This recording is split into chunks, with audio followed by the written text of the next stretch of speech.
You wake in the morning and immediately the mind begins to move. Before your feet touch the floor, you are already somewhere else. Planning the day, rehearsing conversations, anticipating problems that have not yet arrived. This is how most of us live now. We exist in a state of constant motion, even when our bodies are still.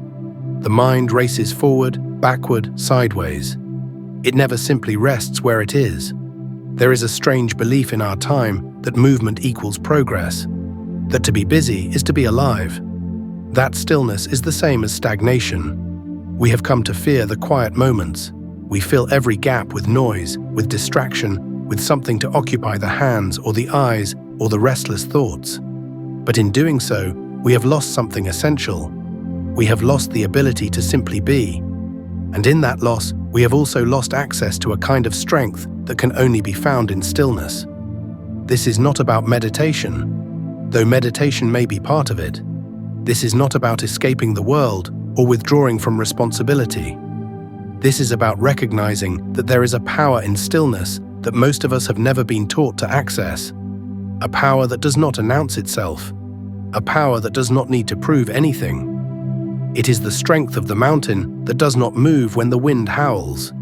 The strength of deep water that remains calm even when the surface is disturbed. In Japan, there is a concept called ma. It refers to the space between things, the pause between notes in music, the empty space in a painting, the silence between words. In Western culture, we tend to focus on the things themselves, the notes, the objects, the words. But in Japanese aesthetics, the space between is considered just as important, sometimes more important, than the things it surrounds. Because it is in that space that meaning breathes. It is in that emptiness that clarity emerges. When you rush from one task to the next without pause, you eliminate ma from your life. Everything becomes crowded. There is no room for anything new to enter.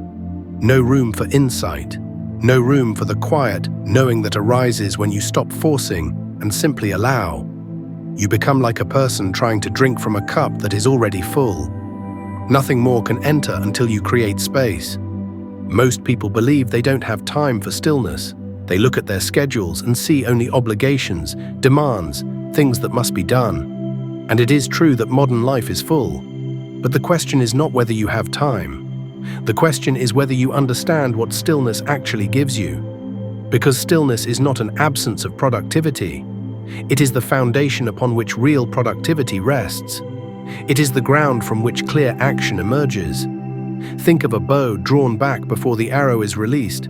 That moment of tension, of held stillness, is not wasted time. It is the very thing that gives the arrow its power.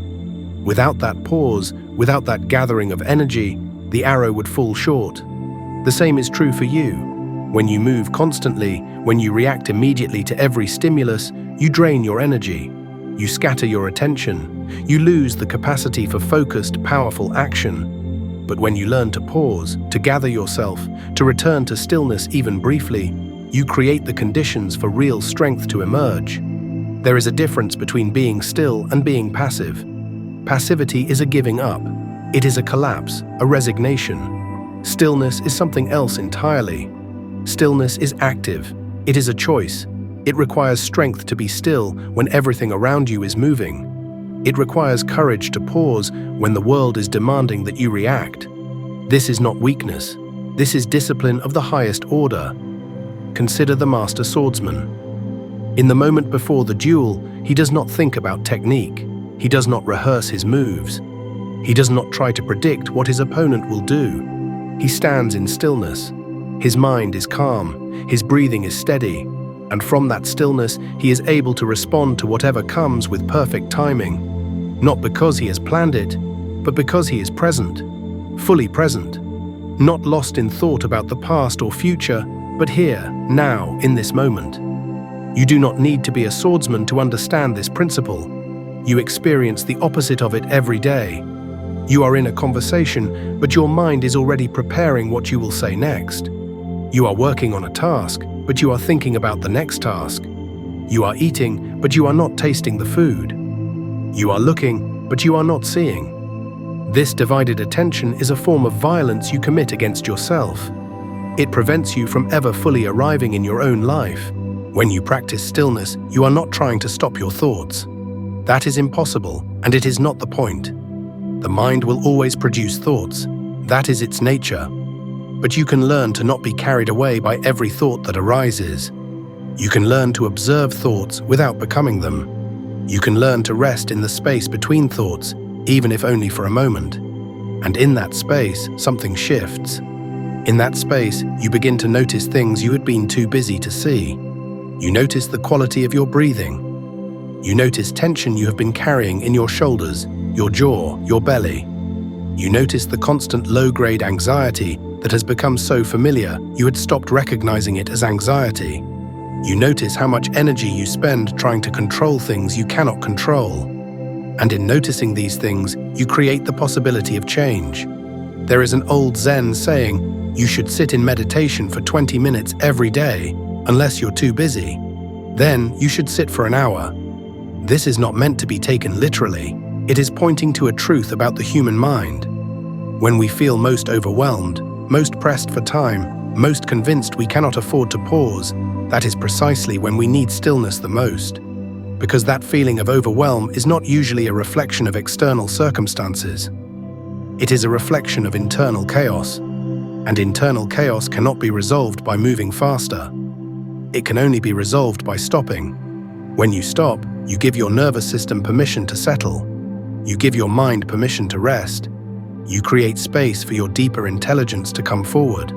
Not the frantic, reactive intelligence of the surface mind, but the quiet knowing that exists beneath the noise. The part of you that already knows what is important and what is not. The part of you that does not need to figure everything out because it understands that much of what we worry about will never happen, and much of what does happen will resolve itself without our interference. This is not about becoming detached or indifferent. It is about becoming clear.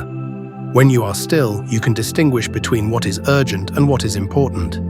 You can feel the difference between action that comes from clarity and action that comes from anxiety. Anxious action is busy but ineffective. It spins in circles. It creates more problems than it solves. Clear action is calm but powerful. It moves in a straight line. It accomplishes much with little wasted effort. In our modern world, we have made noise into a virtue. We equate silence with emptiness, as if nothing can exist in the quiet. But this is backwards. It is in the noise that nothing can exist. Because noise covers everything, it drowns out subtlety, nuance, depth. It reduces life to the loudest, brightest, most immediate sensations. Stillness is not empty. Stillness is full. It contains everything. But you can only perceive what it contains when you stop filling it with your own agitation. There is a practice in certain contemplative traditions called just sitting. You sit down with no goal, no technique, no attempt to achieve a particular state of mind. You simply sit. At first, this seems pointless. The mind rebels. It wants something to do. It wants a purpose, a destination. But if you persist, something begins to happen. The mind begins to settle on its own. Not because you are forcing it, but because stillness is actually its natural state. The agitation, the constant movement, the endless commentary, these are learned habits. Stillness is what remains when you stop feeding those habits. You might think that stillness is something you have to add to your life, like another task on your list. But it is not. Stillness is what you return to when you stop adding things. It is already here. You are simply too busy to notice it. It is like the silence that exists beneath all sound. It is always present, but you have to listen carefully to hear it. When you begin to cultivate stillness, you may notice resistance. This is natural. You have spent years training yourself to be busy, to be productive, to always be moving towards something. The idea of doing nothing feels wrong. It feels irresponsible. But this resistance itself is worth examining. Ask yourself what you are afraid will happen if you stop. What are you running from? What are you trying to prove? Who would you be if you were not constantly in motion? These are not easy questions. But they are necessary questions. Because until you understand what drives your restlessness, you will not be able to choose stillness. You will only be able to collapse into it when you are too exhausted to continue. and that is not the same thing. True stillness is not exhaustion. It is not giving up. It is a conscious choice to stop participating in the madness for a moment and remember who you are beneath all the doing. The ancient Stoics understood this. They spoke of the inner citadel, a place within each person that remains untouched by external circumstances. A place of calm and clarity that exists regardless of what is happening in the world. This is not a fantasy. It is a description of what becomes available when you stop identifying with your circumstances and return to stillness. You begin to see that you are not your thoughts. You are not your emotions. You are not your situation. You are the awareness in which all of these things arise. And that awareness is always still, always calm, always whole. This does not mean you will never feel anxious or upset. It means you will no longer be overwhelmed by these feelings. You will be able to observe them, acknowledge them, and choose how to respond rather than reacting automatically. This is freedom. Not freedom from difficulty, but freedom within difficulty. The ability to remain grounded even when everything around you is shaking. Stillness builds strength in the same way that rest builds muscle. It is not the exercise itself that makes you stronger. It is the recovery between exercises. When you lift a weight, you create tiny tears in the muscle fiber. It is during rest that these tears heal and the muscle grows back stronger. If you never rest, you never grow stronger. You only become exhausted and injured. The same is true for the mind and spirit. If you never rest, if you never allow yourself to be still, you never develop true strength. You only develop the appearance of strength, which is actually just tension and rigidity. Real strength is flexible. It bends but does not break.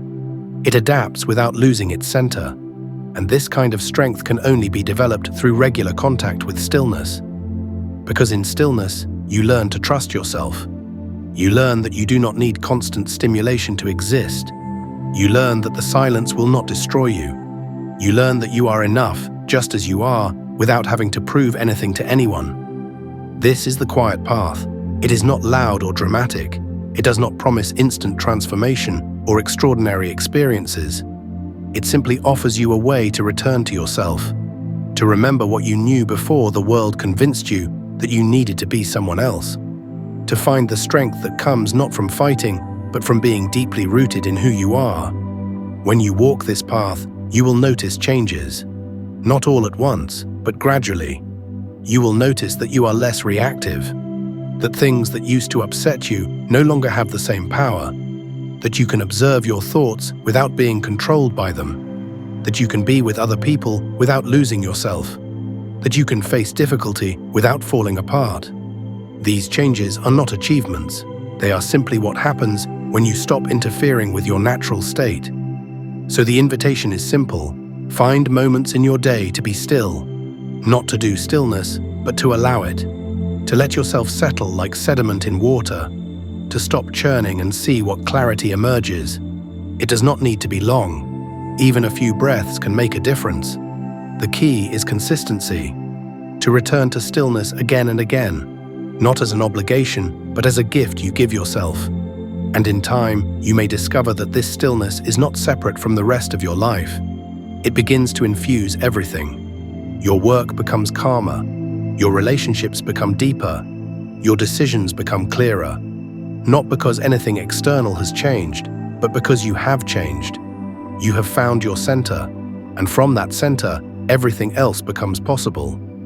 This is the strength that stillness builds.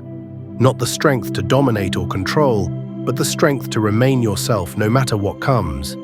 The strength to be present, the strength to be whole, the strength to walk through this world without being swept away by its chaos. It is a quiet strength, but it is real, and it is available to you whenever you choose to stop and remember it.